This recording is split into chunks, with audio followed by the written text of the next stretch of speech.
It feels alive, like the walls are breathing and watching me while I sleep. Maya had been looking for a weekend getaway, a place far from the city, where the noise, stress, and constant rush could fade into silence. That's how she found the cabin deep in the Pinewood Forest. It looked small and rustic in the online photos, isolated but cozy, surrounded by towering trees whose branches scratched against the roof like bony fingers. The owner had claimed it was perfectly safe and peaceful, but something about the listing gave Maya a chill she couldn't shake. When she arrived late afternoon, the forest was bathed in golden light. The cabin stood silent among the trees, its wood darkened by age, the roof sagging slightly in the middle. The door creaked loudly as she pushed it open. Inside, it smelled of pine, dust, and something faintly metallic. The floorboards groaned under her weight, and the windows were coated with years of grime, dimming the sunlight. The silence was almost tangible. She set her bags down and explored. The furniture was old but intact: a wooden table, 2 chairs, a small bed, and a fireplace. Everything seemed normal. Yet, the deeper she walked, the more she felt watched. The walls seemed to whisper when the wind passed through the cracks. Shadows gathered unnaturally in the corners. Maya dismissed it as her imagination, but the sensation clung to her like a cold hand on her shoulder. That night, as she unpacked her things, the floorboards creaked again. She froze. No one had entered, and the forest was still. She shook her head, telling herself it was just the cabin settling. But then she heard a soft knock, not from the door, but from inside the walls themselves. A hollow, deliberate knock, knock, that made her stomach tighten. Maya tried to sleep, but the cabin had other plans. Every time she closed her eyes, she felt the bed shift slightly, as if something heavy was leaning on it. She heard whispers just outside her door, soft and unintelligible. The shadows in the room stretched longer, moving ever so slightly when she blinked. By midnight, she was wide awake, heart racing, staring at the ceiling, listening. The next morning, she explored the rest of the cabin.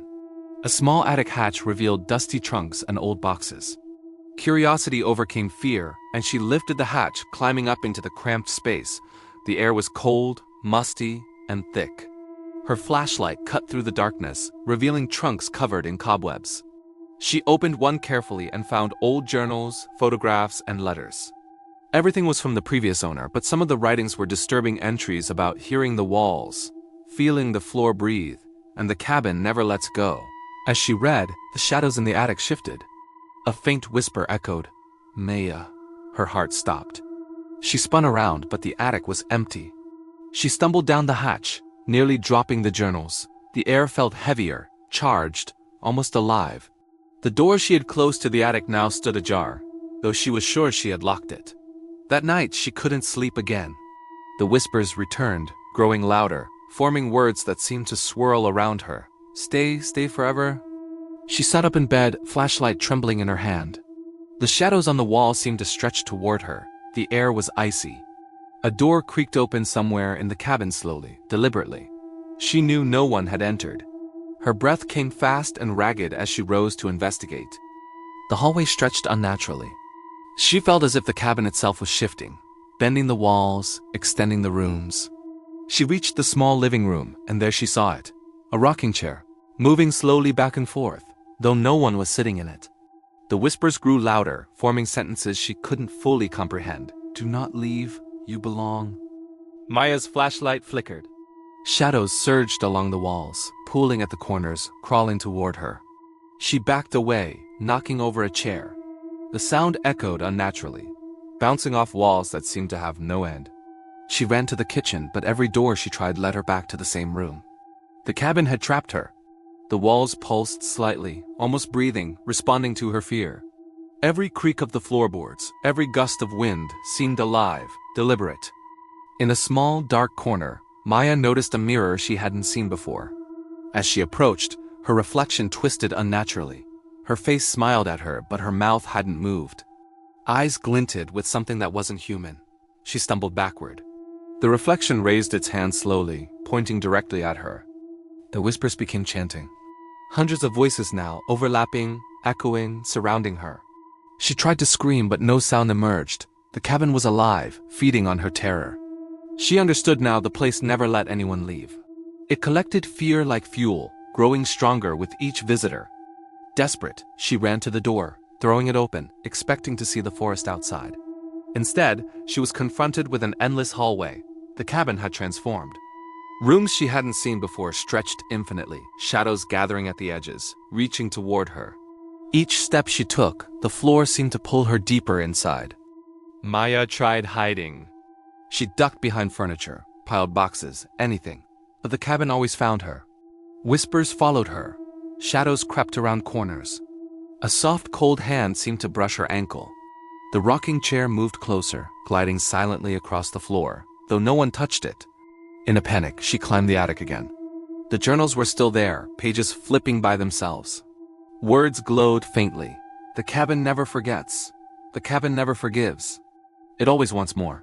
Suddenly, the door slammed shut behind her. She pounded on it. No response. The attic seemed to shrink, walls bending inward. Shadows surged along the beams, forming shapes twisted, humanoid, reaching for her. She screamed.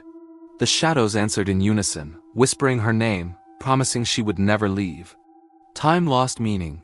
Minutes or hours, she couldn't tell. Every step she took brought her back to the same corner of the cabin. The rocking chair sat in the middle, empty but moving. The floor groaned beneath her, walls pulsed, ceiling breathing. The air was thick, heavy with dread. She realized the cabin wasn't just haunted, it was alive. Every creak, every draft, every flicker of light was deliberate. It sensed her fear, fed on it, and twisted reality around her. She ran blindly through endless hallways, rooms folding impossibly into one another, shadows rising like smoke to meet her.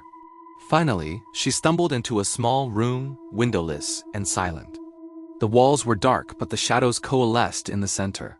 From them emerged figures former visitors, twisted and broken, hollow-eyed. They reached toward her, whispering endlessly, promising she would belong with them.